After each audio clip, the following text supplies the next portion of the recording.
Now you may stand up.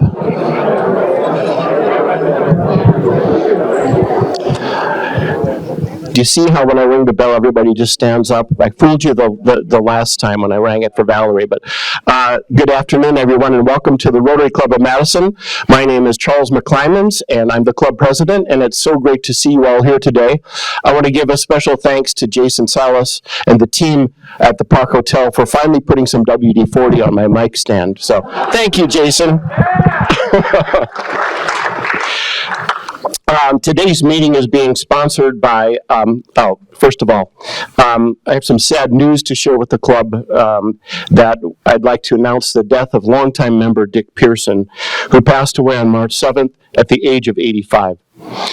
Dick joined our Rotary Club in 1987. He is former president and owner of Pearson Engineering. Dick was active with our Member Development Committee, our Rotary Scholar Mentor Committee, and our Scotch Whiskey Fellowship Group. He was especially involved with our Rotaract Advisory Committee, and he and his wife opened up their home to many Rotaract events over the years, and Scotch Whiskey events as well. We extend our sympathies to his family, including his wife, Noel, and son, Rick, who recently joined our club. Our club has made a $100 contribution to the Madison Rotary Foundation in his honor, and anyone wishing to make a gift in his honor, please do so. Let us pause for a moment of silence to remember Dick Pearson.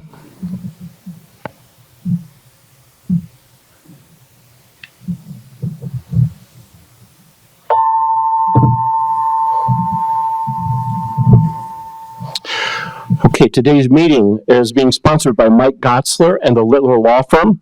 Mike has been a member of our club since 2009. He has co-chaired our Ethics Symposium Committee for the past 2 years and serves as a trustee of our Madison Rotary Foundation. Mike is a shareholder with Littler, a law firm which focuses on labor and employment law, providing legal strategies and solutions for employers of all sizes. Our thanks to Mike for the sponsorship of this meeting.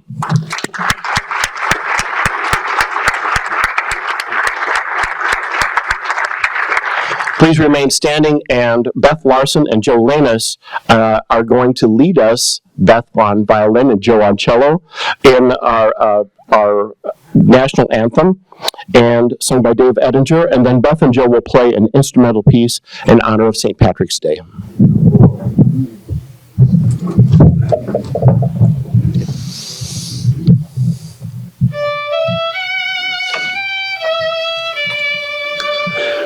Oh, say, can you see by the dawn's early light what so proudly we hailed at the twilight's last gleaming, whose broad stripes and bright stars through the perilous fight o'er the ramparts we watched were so gallantly streaming, and the rocket's red glare, the bombs bursting in air, gave proof through the night that our flag was still there.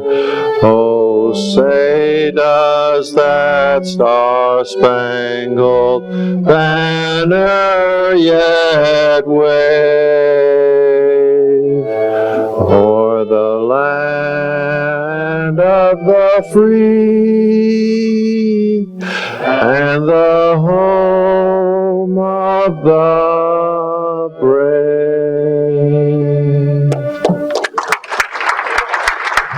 A little hard key, huh? Yeah. Please be seated.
That was Beth's first time playing violin for us, so did great. Joe, a wonderful duo.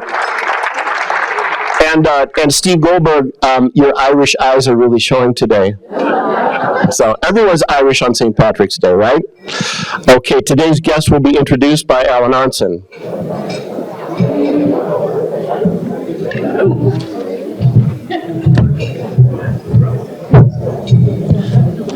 Greetings. We've got a number of guests today, so when I call your name, guests stand up and please stay standing, and then you'll all be recognized as a group at the conclusion. First, Stephanie Martin, the guest of Beth Larson. Alan Robinson, guest of Charles McClymond. Tim Rail, guest of Dewey Braderson. Forrest Ross, guest of Eric Schwartz. Jarena Vincent, guest of Peter Gray.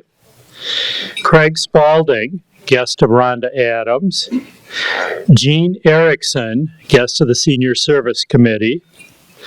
Carolyn Hargrove, guest of the Senior Service Committee. Sheree Wallace, guest of the Senior Service Committee.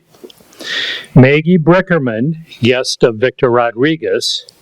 Don Utman, guest of John Braden. Amy Goldman, guest of Joe Lanus. And Matt Yonkel, guest of Connor Moran. Can we please recognize our guests?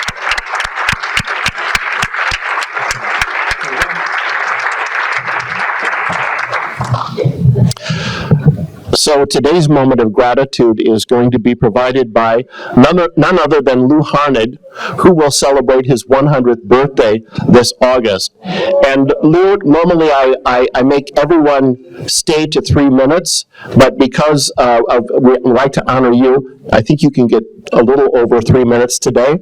So Lou has been started as a Rotarian in Waterloo, Iowa, and joined our club in 1985, and he will provide today's moment of gratitude. Thank you very much, Charles. I must apologize. Being my age, it's hard for me to stand, and that's why I'm not at the podium. And arthritis hits both knees and my right hip. Okay. Following is a short dissertation on my tour as a Rotarian and what it means to me to be following 2 different clubs, but also 2 events that occurred among many, but these 2 hold a very long and strong memory for me. My first contact with the Madison Rotary Club occurred when I was 10 years old in 1937. That was a long time ago. I was taken to the Russell Lamson Hotel, where my dad was a member of the Rotary Club at that time, and I was that was in 1934. I was 10 years old. I learned at that time to be a good Rotarian, one must attend meetings, pay your bills, and live to the 4-way test. But I've added one other, do good. I was very active in the Waterloo, Iowa Club and served on many committees. That was after 3 wars, UW graduation, medical school, marriage, orthopedic residency at Northwestern, and then the 24 years of practice that I did in Waterloo, Iowa. I was very active in that club, served on many committees.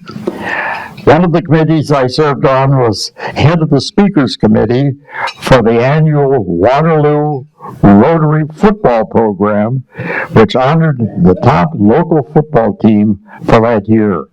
I might add that this was also during the glory years of the Green Bay Packers.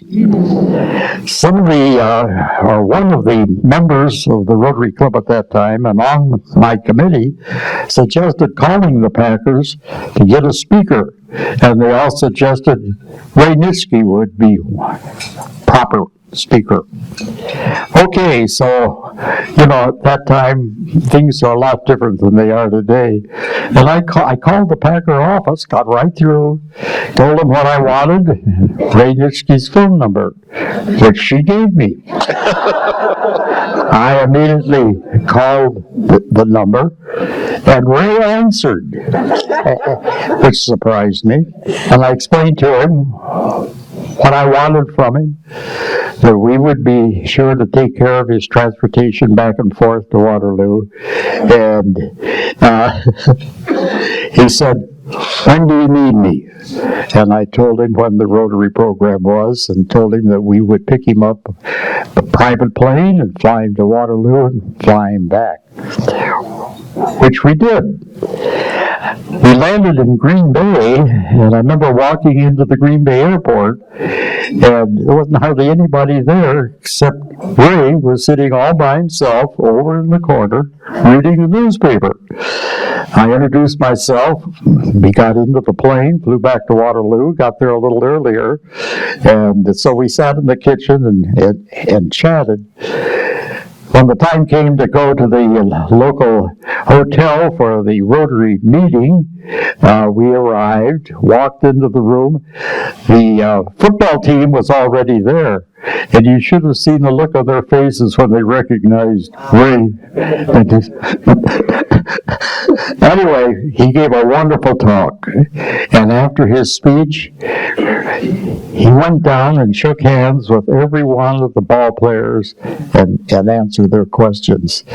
We flew him back to Green Bay, and as Steve Showers and myself were coming back in his airplane, I looked to him and I said, that was pretty good. Yeah, I said, I think we did good. And Steve said, we sure did. All right.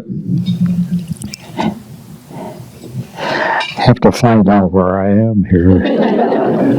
I became president of the Waterloo Rotary Club in 1984. We had a good year. I'm bragging a little bit, but I also learned what it meant to be a Rotary president, and lots of things took place. I have to say that we didn't have an executive secretary like Pat, but we did well. Some things I've noticed that happened in both clubs, in Madison and in Waterloo. We have very few practicing MDs, and that bothered me a little bit. And the reason for why we don't have more was the fact that I'm too busy. I'm on call at the hospital all the time. I have to make, in those days, house calls were made. I attended 90% of our meetings in Waterloo, and that sort of blows those reasons up in the air. One reason that I enjoy Rotary so much is the opportunities to meet with different occupations, and I found out that there are other occupations in this world than medicine. And when you sit down and talk with a lawyer, or you talk with a manufacturer, or you talk with one of the many ladies that belong to the club now, it's exciting to find out their theories, their hopes, their desires. I joined several committees which helped me to meet these new members and enjoy my talking with them at the Rotary Club. I left Waterloo in 1984, returned to Madison to retire, and I joined the Rotary Club in Madison in 1985. I was a member of many committees, but I have to admit my favorite committee was the kitchen committee. Oh, we had so much fun. Our job at that time primarily was to cook for the board dinner, which was held after the board had their meeting. Our job was to purchase the food, cook the food. We had to set the tables. We even had themes, and it was just a good group, and I miss them very much. But what happened was COVID came, canceled a lot of the board meetings, had to go to separate meetings in certain places, and the kitchen committee, we're still a committee, but we don't do any more cooking as we used to do. Another function that we did that was one of my things, I look forward to it every Christmas holiday, and that was to help with distributing the gifts at the Alliance Center for the empty stocking. And good Lord, if you've never done it, every Rotarian should be a member of that committee. And when the time comes for the distribution of those gifts, volunteer. It is something you'll never forget. There was one incident that happened that I will never forget. We're given a paper, and on the paper is the name of the person that has the child or children, and we then take them around to let them pick the gift that they wish, and then we take the gift back to a packaging table. It's packaged at that time and then handed to the kid. I had this young mother, and she came in and she said, I really don't know, this is my first time. And I said, well, follow me. So what is the situation? I noticed on the paper that there was just one child, 3-year-old little girl. She said, my daughter would like a doll for Christmas. Okay, I said, no problem. So we went around, found the perfect doll, took it back to the table for packaging, and she followed me on the outside of the circle where we had to do the packaging. I gave her the packaged doll. She started to cry. And I can't stand women that cry. I didn't know what to do. And I just looked at her. Finally, she stopped crying. And she said, you know, this is going to be the best Christmas ever. She said, I have no money. She said, I have no way I was going to be able to buy a doll for my daughter. And she said, you know, I just can't believe that there are people like you, and look at the crowd that's here, happy, you and everybody else, hand out the Christmas gifts to these kids. Well, I thought, doggone it, that's something that Rotary's all about, something that we can always do and help, and it is doing good. After that, there was a message that I want to talk to you a little bit about from our President Charles, who, when in his acceptance speech or talking to our Rotary Club, with his growth, serve, and connect. And you know, I think another thing that you could put on there, do good. We should all be proud of what our Rotary Club does to Madison and the world. You all realize that we have almost eradicated polio from the world, except for 2 countries, and we're working on those right now. And then our ethics committee is something that people really don't know too much about, but my gosh, the word gets around. And our club and their ethics committee now is a model that is looked at by other Rotary clubs here in Madison.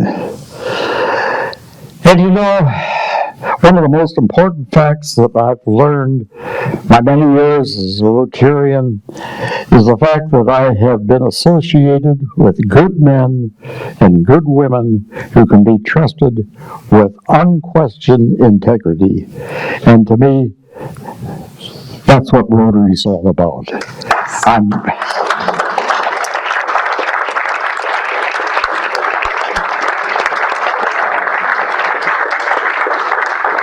I'm proud to be a Rotarian, an old man who has tried to live up to the four-way test and to do good.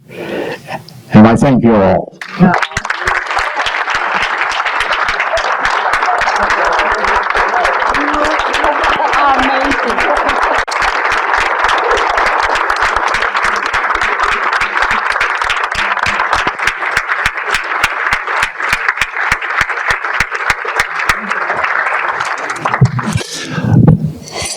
Thank you, Lou, for your exemplary service to our country and to Rotary. And as I'm going to call an audible, okay, because I think it's pretty special that we had Lou share his reflection. And so I'm going to call an audible, and I'm going to extend the meeting to 1:10. Okay, so we're going to give an extra 5 minutes. If you need to leave, you can leave, but I also don't want to short our speakers. But that was priceless, Lou. Thank you very much.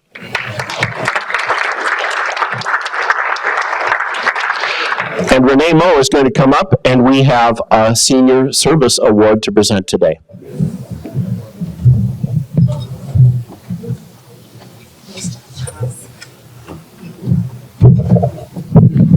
Isn't that nice? It doesn't squeak. Your husband took care of that. Lovely.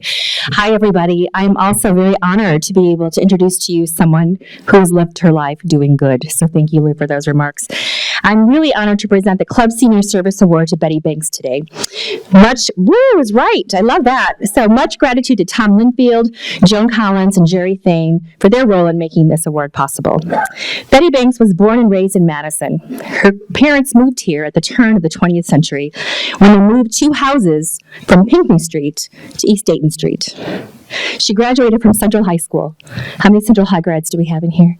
Right? Good memories, right? Oh, not too many. Okay. She says, growing up in Madison, I always felt good about who I am.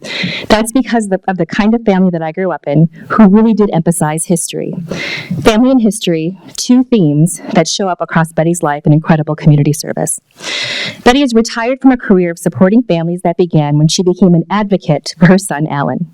Her work as director of Family Enhancement's Early Childhood Family Resource Center was fulfilling and rewarding, as she provided opportunities for parents to strengthen their parenting. After retirement, she continued her volunteer work and served as a mentor to many in the younger generations. First founding the Wisconsin Free Press in 1984 as a volunteer, then the Madison Times in 1991 as a volunteer. Club TNT, Today Not Tomorrow, was co-founded with the late Gaddy Bendan so that people of color could tell positive stories and report on things that were happening in the community without bias. Club TNT helps youth build self-esteem and confidence to say no to risky behaviors and provide resources that lead youth and young adults to say yes to positive lifestyles and hope. Club TNT has now completed its 25th broadcast year and has moved to an online and digital presence. Notable projects of Club TNT include the Peacemakers, neighborhood dialogues between residents and police designed to build understanding, a family resource center at East Madison Community Center to help families improve their health, a history project called Stone of the Road, which will celebrate African Americans who settled in Madison from 1900s to 1950, which will be on display at the new public market, and a Play, Learn, Grow mobile unit, affectionately named the Billy Bus, named for Betty's late brother. Project Babies is another organization that Betty founded, which provides, again as a volunteer, which provides information and activities that enable families to become proactive in their children's health and well-being, increasing confidence in parenting and supporting creating stable, nurturing environments, including programs on nutrition, literacy, attachment, bonding, and social-emotional development, brain development, and parenting skills. They are known for the Baby Olympics, boosting activities for babies and youth, and community baby shower events. So not only those toys, but also diapers, formula, and other needs.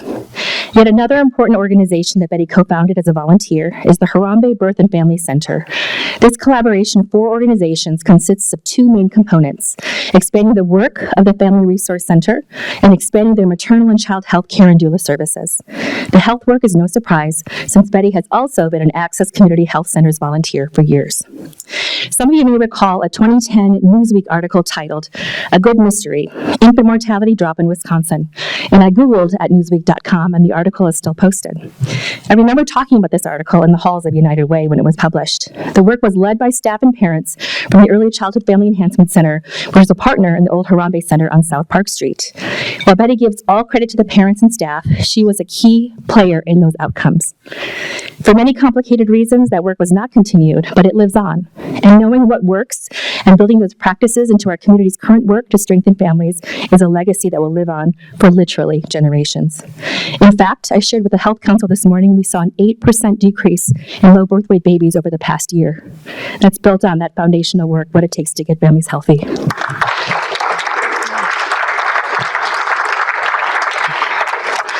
That means fewer local children at greater risk of developmental and growth problems, cardiovascular disease and respiratory conditions, or cognitive challenges. A better start, a better life, and a stronger community. Betty notes, my work, paid and unpaid, is rooted and guided by the values instilled in me by wonderful parents who loved and protected their children. My work was easy for me because my parents practiced all that I taught parents. That was my lived experience. Betty, Downtown Rotary honors you today. Please stand so we can recognize you, and President Charles will deliver your award. Oh, okay.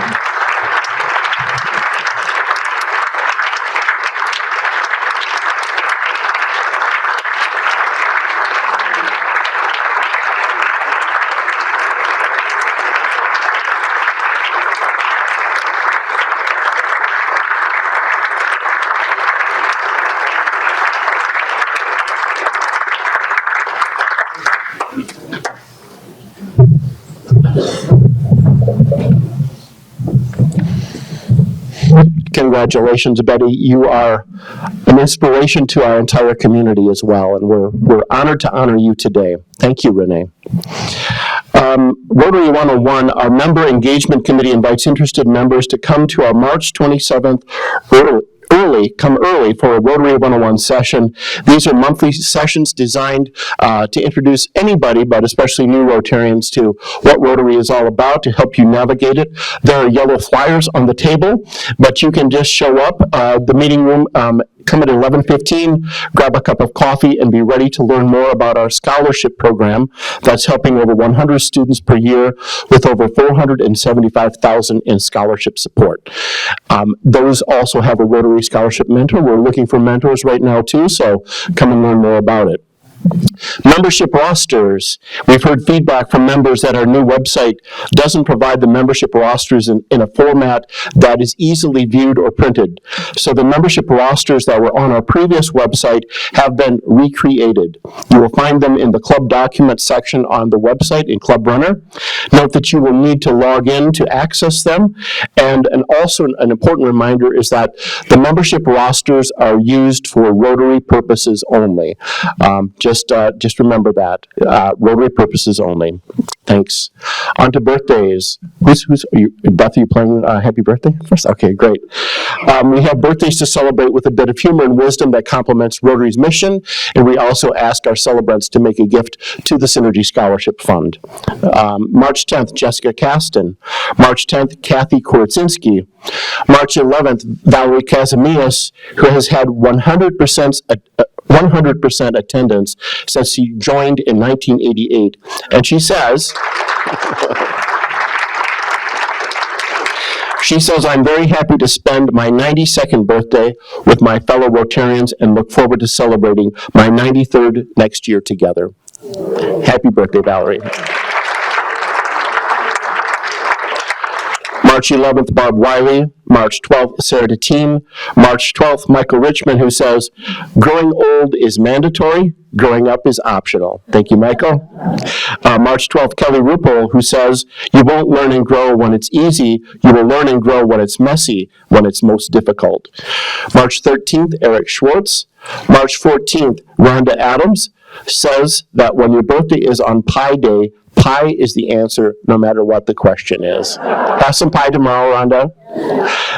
March 14th, Mike Godsler, who shares, thanks to the 60-plus members and excellent Rotary staff who made our February Ethics Symposium a wonderful success and great example of what our club does so well, serve. March 14th, Rick Pearson. March 16th, Terry Heinrichs. And March 16th, Fred Mose. Let's wish them a happy birthday. Happy birthday to you.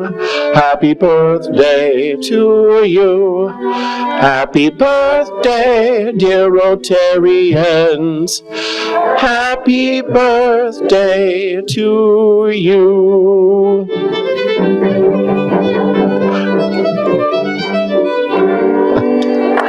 All right.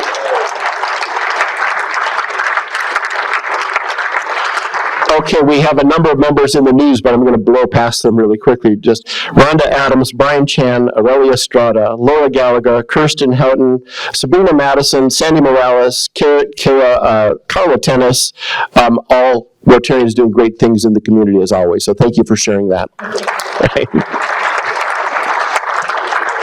On to our program. We have our Rotary Board of Directors met last Monday, and I encourage you all to go and look at the minutes on the website.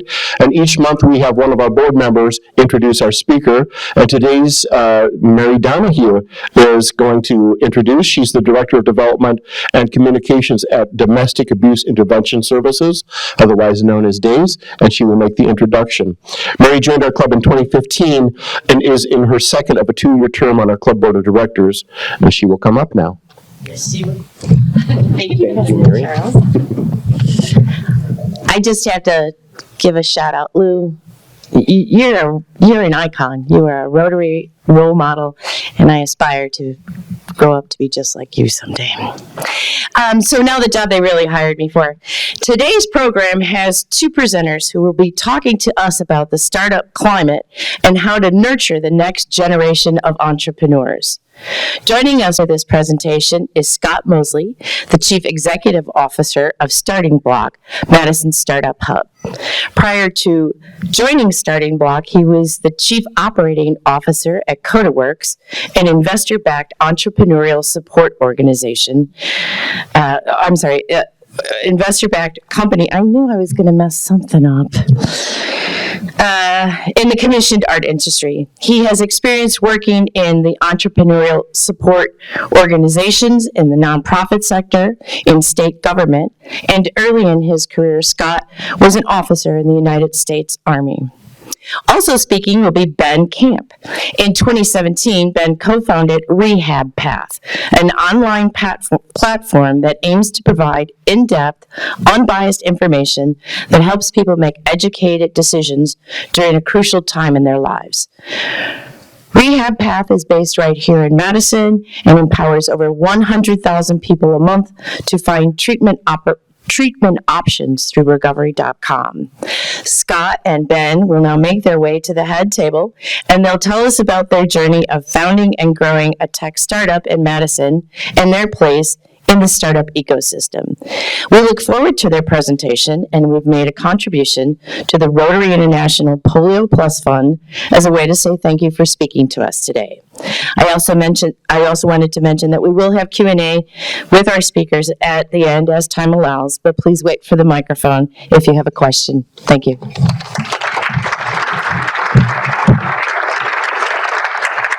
Thank you, everyone. It's a real pleasure to be here. My name is Scott Mosley. I'm the Chief Executive Officer for StartingBlock, Madison Startup Hub, and I'm joined on the podium today with Ben Camp.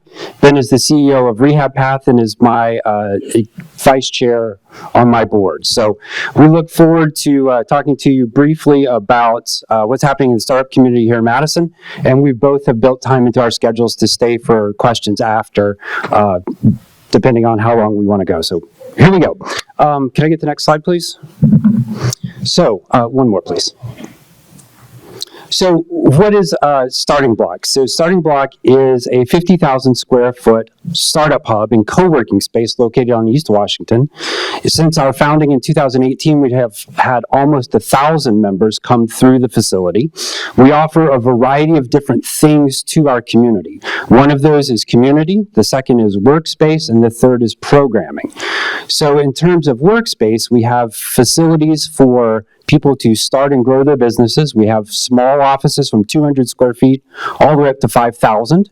And we also offer desks in a variety of different ways where people can drop in or they can rent a desk.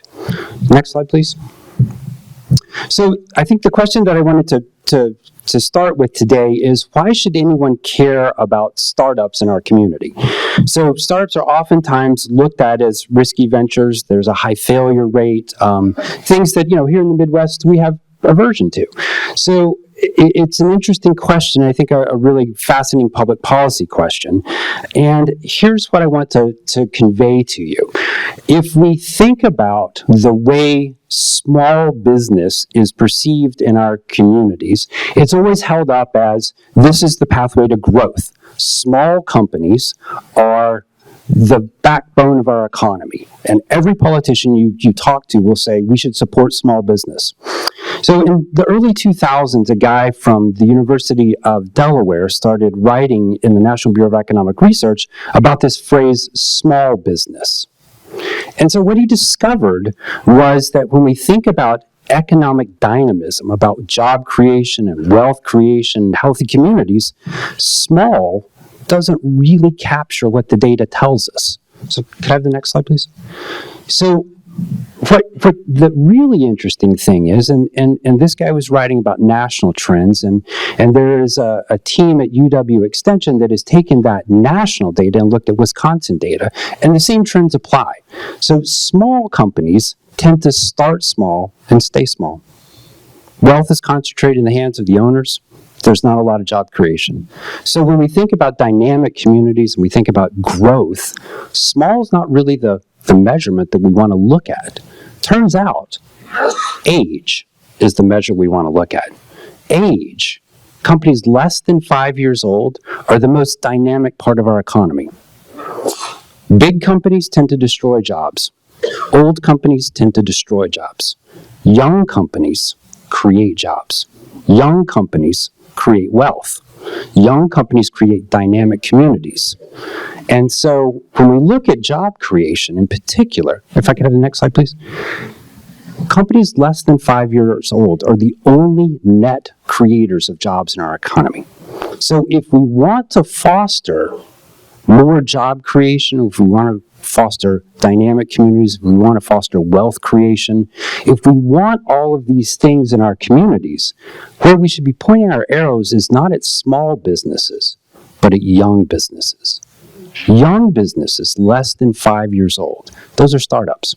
And while they may be risky, in aggregate, this is where the economic dynamism in our economy, both at the state level and at the national level, is. So we should really be focusing on startups. So next slide, please. So the question then is, if we want to focus on startups, if we want to do these things, if we want to create wealth and jobs, how do we do that here in Madison? Well, the Brookings Institute published a study a couple of years ago, and many of you have probably seen this slide, and Madison, Wisconsin is the #1 potential growth center in the United States. Fascinating.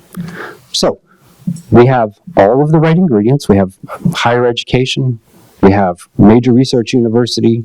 We have high percentage of college graduates. We have lots of technical training. So the question is, how do we realize this? And that is where StartingBlock comes to play. Next slide, please. So 2023 was a really good year for Wisconsin and startups in general. So there were 3 major awards that came from the federal government into the Madison region. One is the Wisconsin Biotech Health Hub. That is an award from EDA, the Economic Development Administration, and the health tech group is now eligible to compete for $75 million over the next 10 years for personalized medicine.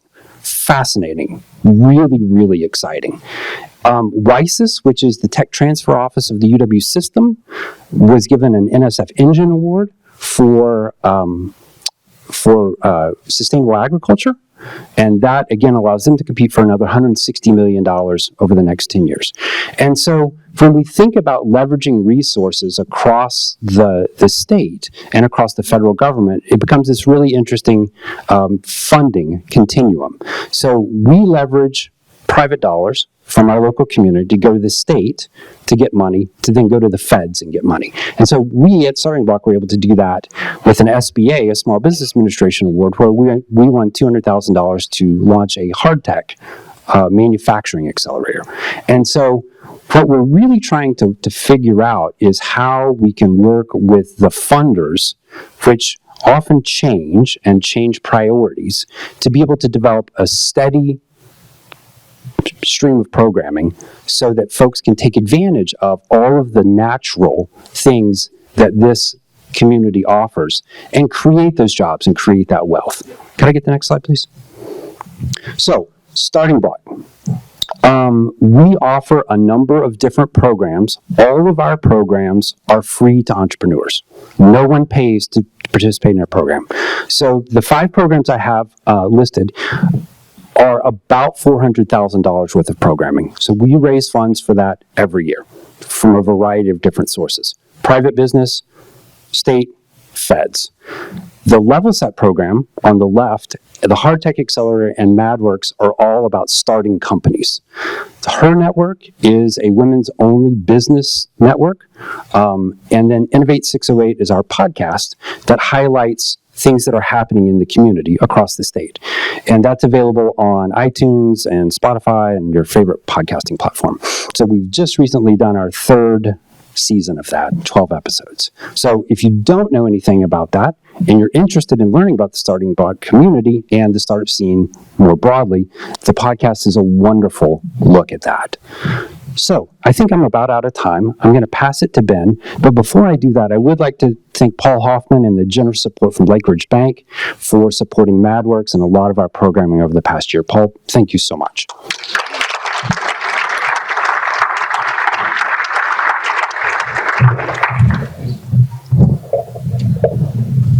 Thanks, Scott. So I am the CEO and co-founder, I'm going to try to use this, perfect, of RehabPath.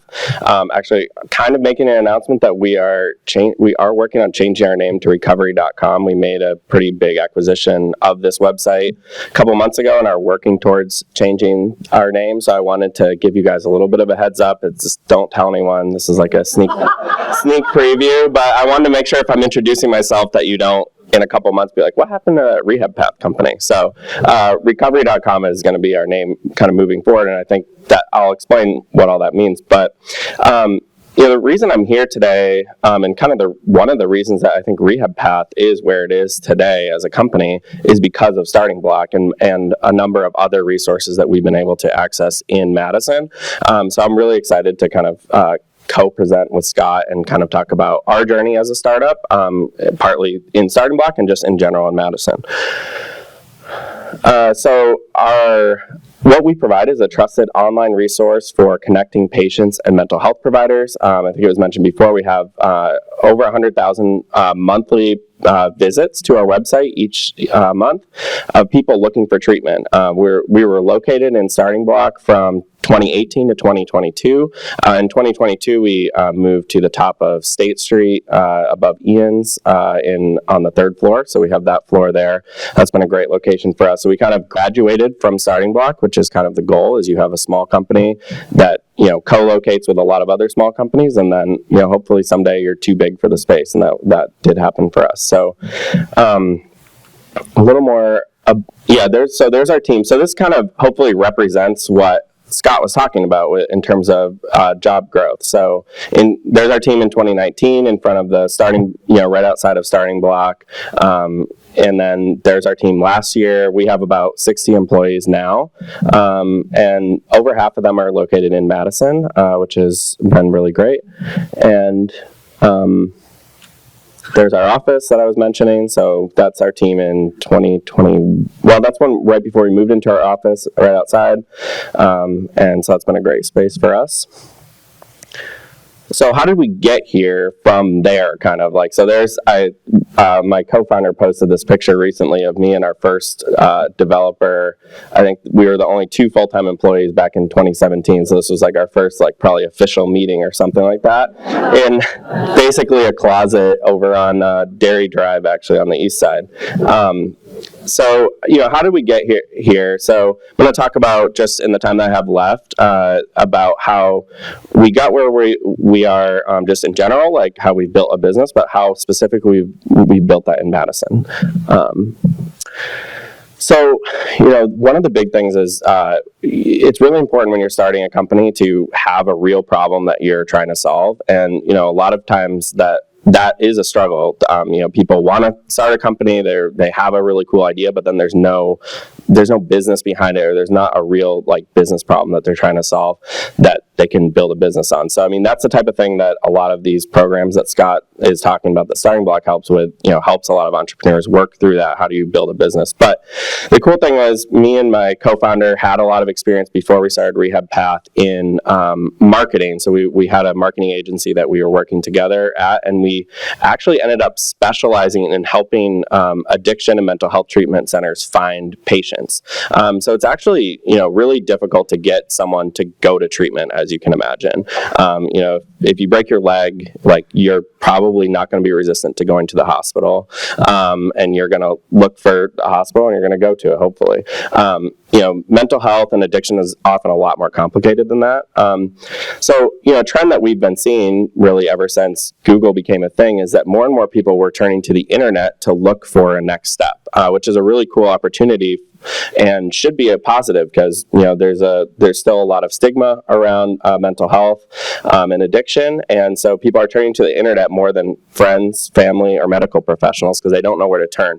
And the problem that we saw was that a lot of the results that people were getting on Google were really bad and sometimes intentionally misleading, because unfortunately, whenever money's involved, there's problems a lot of times. So, a really positive thing that has happened in the space is that, since Obamacare, private health insurance covers mental health, through the Mental Health Parity Act. So all of a sudden, rehab and, addiction mental health treatment was covered by insurance.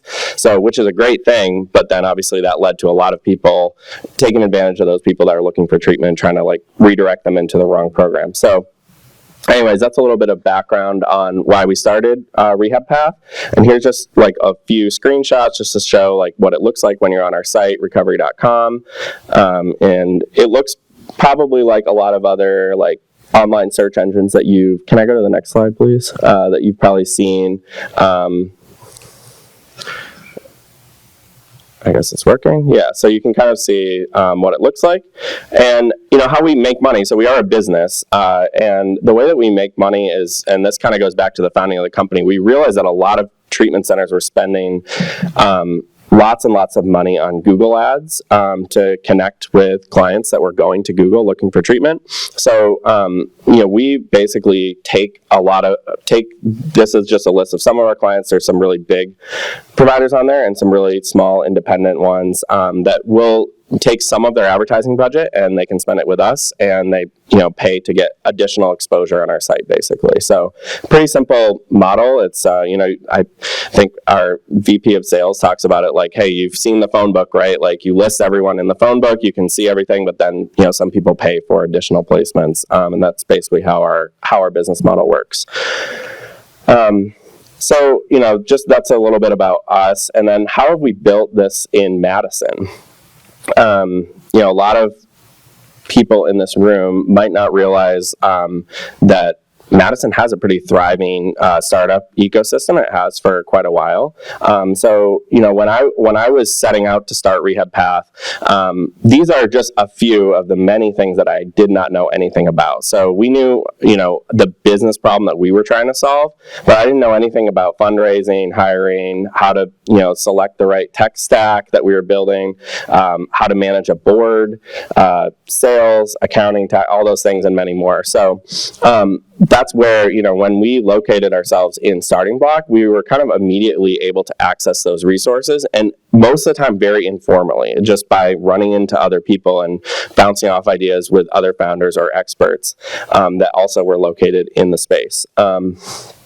So, along with StartingBlock, there were many of other resources that I connected with. Capital Entrepreneurs was a big one that actually led us to StartingBlock. We have a great law firm that we use, Michael Best, that has a great presence here in Madison, and they have a lot of experience with, high growth companies like ours, which has been great. So there's a lot of resources that we've been able to access to help us learn those things. But one of the biggest things for us that being located in StartingBlock and in Madison is that it's led to serendipitous connections, is what I'd call it. So I'm kind of walk through those three pictures. I think you recognize the guy on the left, most of you, Scott Forrester. He's right here. So I met Scott while in StartingBlock. So I think when Scott actually moved from Chicago, he decided to start working out of StartingBlock to just get connected with the community better. And he had a fractional CFO service that he had. So he would help small companies with, he's a seasoned CFO. He was able to help small companies get off the ground and not make stupid decisions, basically. And so it was really valuable, and I got a lot of free advice from him too, which was very generous of him. But over time, that developed into a paid engagement where we hired him as our fractional CFO. And then a couple years later, it was like, I think he basically said we are like his favorite client, and he really wouldn't mind going back into being a full-time CFO if it was for us, and that he's been our CFO for a couple years now, and which has been awesome, because I feel like I would have never found or connected with someone like Scott. He brings a lot of experience to our team, which is really important, and that's been a great connection, and he invited us here today, I think, so yeah. So, and Scott's been really involved with StartingBlock. He's on the board as well.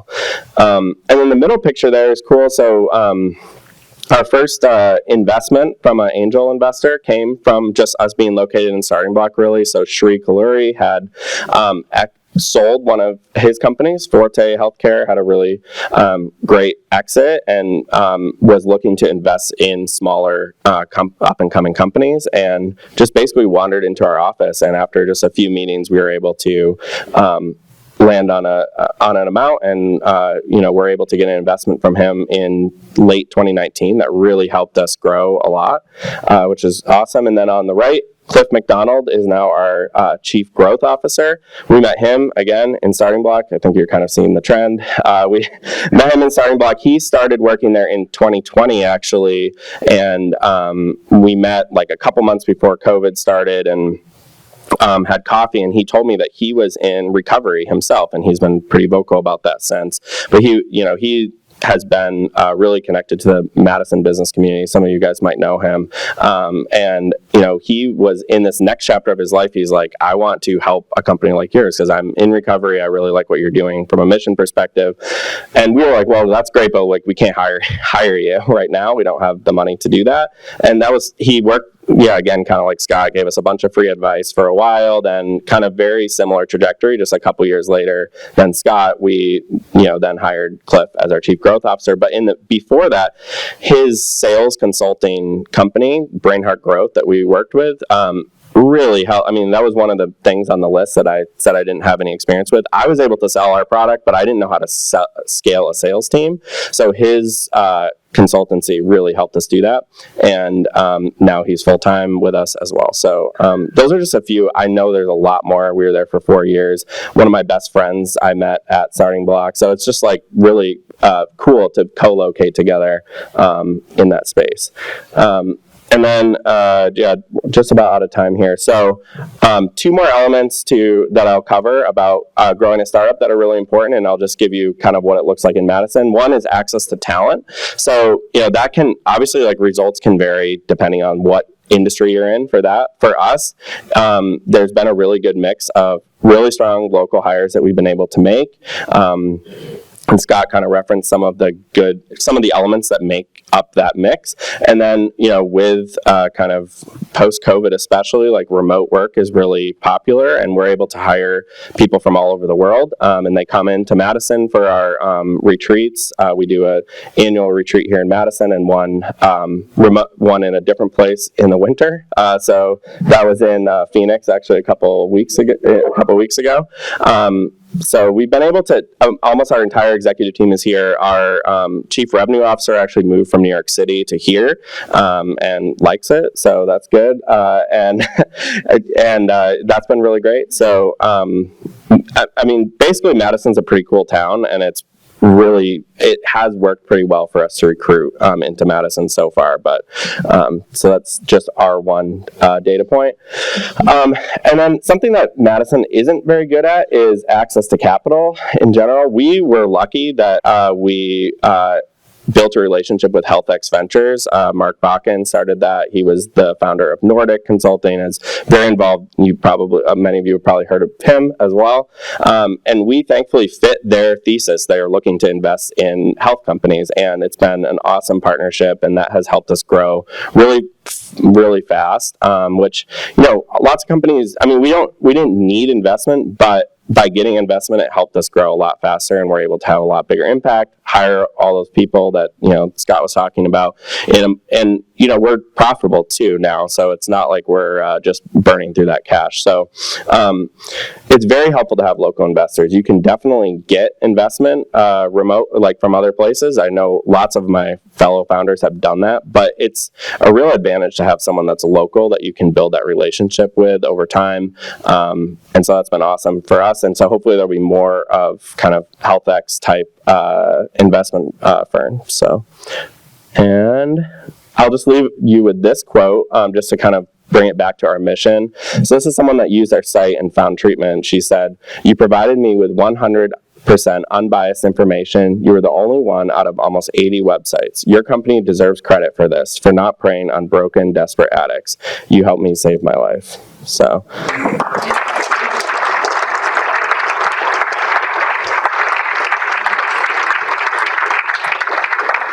All right, thank you. And Scott, I'll just read out.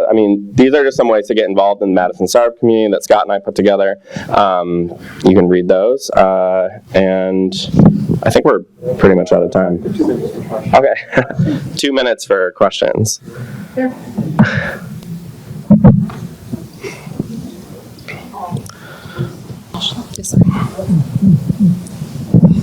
Hi. I'm a startup founder with a bootstrapped company, 3 years old. I'm really excited about StartingBlock. But women founders tend to get so much less funding than male founders, like less than 2%. Can you speak to the things going on in Madison that would raise us up from being consistently sort of dead last, or Wisconsin being dead last in lots of the national polls? Yeah, absolutely. So last year, I'm up here. Yeah. Sorry, big voice from the time in the military.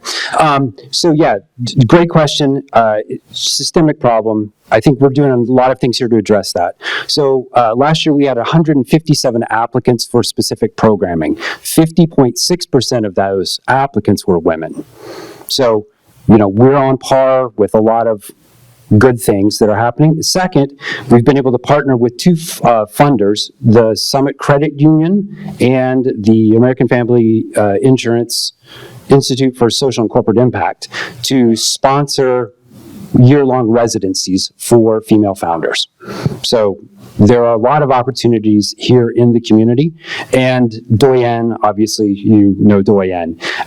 Amy is doing fantastic work for both women founders and for women who want to move to the investing side of the house. One quick one. Yeah, quick one. Moved to Madison in 2017. I was always struck by the parallels between Austin, Texas, and Madison for obvious reasons. Without trying to be overdeveloped and grotesque like Austin, that's my charge to Jason, don't let us be that. How do we leverage some of the strengths of Austin to be like them and to be a growth-minded Startup City. Again, thank you. MBA from University of Texas at Austin, spent a lot of time there. Understand that concern, Jason, this is yours. Yeah, I mean, I think there are a lot of things that we can learn from what Austin has done. In terms of public policy, they've done a lot to promote startup spaces. Someone showed up in my office a couple of months ago and said, I'm from the Bay Area, where are all the subsidies? Like, why do I have to pay to come to StartingBlock? Well, I have to pay rent to AmFam, and unfortunately, no one subsidizes, that for me. So, from a public policy standpoint, if we want more people to do startup work, we need to have public policy both at the city level, the county level, and the state level that support that. And there are a lot of ways we can talk about that. I'd be happy to have that conversation with you. Let me add something really quick. I think something that we've started to see is how housing affordability is kind of taking away the advantage that Madison has had in the past. Because, we built the company with the idea, we would talk to investors, be like, it's so cheap to build a company here in Madison, but it's getting more expensive. And we give a stipend to every employee that lives in Dane County to help support their housing and hopefully attract people to Dane County, but it's getting more and more expensive, I think, even than Chicago to live here. So unfortunately, yeah. Let's thank Ben and Scott for speaking with us today.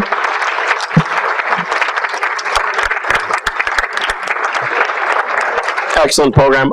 I'll have to say recovery.com is such a better name than RehabPath. Yeah, so congratulations on that. They are going to be staying on after this program, so there will be a talk back session with the two of them in the poolside terrace. So if you want to continue the conversation, you can do that. Next week, please join us when we will hear from the Mallard's General Manager, Samantha Rubin, who will tell us about the new women's softball team. And so come back next week. Have a happy St. Patrick's Day. And before we leave, please stand and we will recite the Rotary four-way test of the things we think, say, and do. Is it the truth? Is it fair to all concerned? Will it build goodwill and better friendships? Will it be beneficial to all concerned? We are adjourned.